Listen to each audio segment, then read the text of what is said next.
Check out this free video and make sure you hit like and subscribe.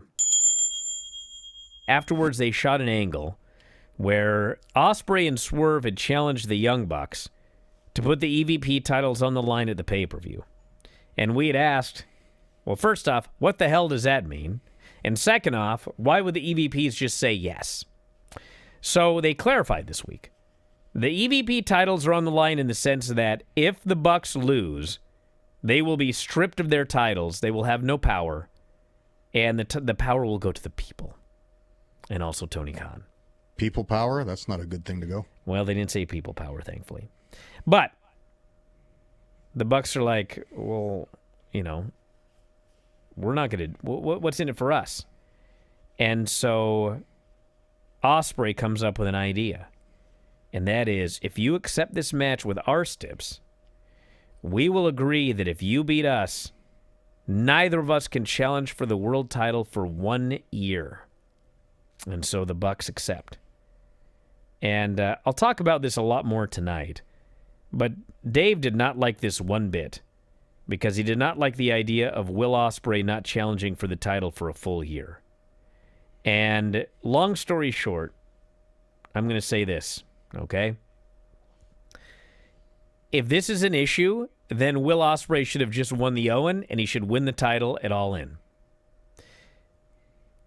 I advocated for Hangman to win the Owen and to go to All In and to win the title. And to me, there should be no issue coming up with 1 year of title defenses for Hangman, feuds, right? I mean, it's Hangman Page. He's supposed to be the guy that's going to save the company, save the title for Jon Moxley, be your top babyface. You should easily have a year's worth. They have, how many people do they have on the roster? Like 200? You should, and a feud shouldn't just be one and done on pay-per-view. You can, some feuds can go 2 or 3 pay-per-views. You should have no problem building one solitary year around Hangman Page, and then going back to Will Ospreay. And by then, Will Ospreay can challenge at Wembley, and away you go. I don't see this as being a problem at all to keep Ospreay and Swerve out of the title picture for a year. Especially because when this match was over, all I could think was, dude, these two blokes need to beat somebody for these tag team titles.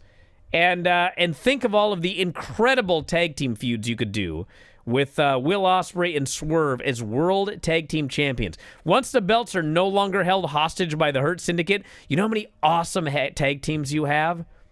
Enough awesome tag teams, by the way, that, like, as some people noted, these guys are big enough stars, and you got big enough stars in the tag division, like, you could headline pay-per-views with tag team title matches with these guys on top.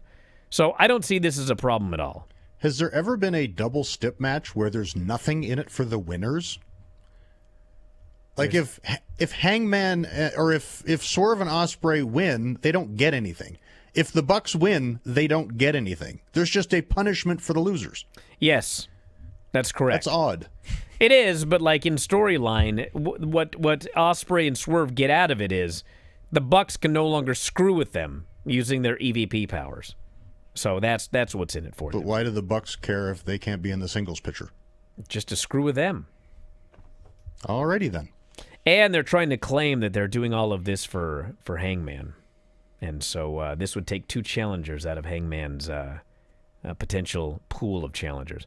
Swerve and Ospreay versus Dralistico and Beast Mortos. I mean, great match. This is, again, why Swerve and Ospreay should be the tag team champions. They gave, I mean, it's not like they made Dralistico and Beast look like better wrestlers, which sometimes happens in AEW. I mean, it was clear who the better wrestlers were when this was over. The better tag team was Swerve and Ospreay. But they still had a great match. They gave these 2 guys a lot, more than the Hurt Syndicate has given anybody ever, and it was a good match. If you love this show, you should consider signing up at WrestlingObserver.com. WrestlingObserver.com has every show that we have ever done, over 15,000 podcasts in the archives, dating back to 2005. Searchable by show, searchable by year. Perhaps the first show you ever watched was 2008 WrestleMania? Well, you can head into the archives and you can find the podcast we did all built around the 2008 WrestleMania. Every major show, whether it be WWE, AEW, we covered it all. 15,000 archived shows at WrestlingObserver.com. Also, when you subscribe, you get full access to the Wrestling Observer newsletter. There's a new Observer every Friday. And on top of that, we have thousands and thousands of archived issues of the Observer dating back to 1991. So again, WrestleMania 2008, go to the archives, search WrestleMania 2008, read all of the issues surrounding that show. Of course, Wrestling Observer newsletter, 40,000 words of news and information on pro wrestling and mixed martial arts every single week. New issue comes out every Friday. New back issue comes out every Monday. You also get the discussion board. One of the best discussion boards on the internet. It's members only. If you're going to troll, well, you got to pay to troll, and there aren't too many of those. And if you cause too much trouble, you're out of there. So if you want a great place to discuss professional wrestling, it is the board. Also available as a subscriber at WrestlingObserver.com. The whole package, all of the new shows, all of the archived shows, all of the new issues of The Observer, all of the archived editions of the newsletter, all of the past episodes of Wrestling Observer Radio, Wrestling Observer Live, The Bryan and Vinny Show, Figure Four Daily, Filthy Four Daily, The Board, all of it, just $14.99 per month. The full shebang, and you can save a lot of money getting an annual subscription. A full year, you basically get 2 months free. So check it out, WrestlingObserver.com, everything you'll ever need as a fan of professional wrestling. Check it out today at 4WOnline.com.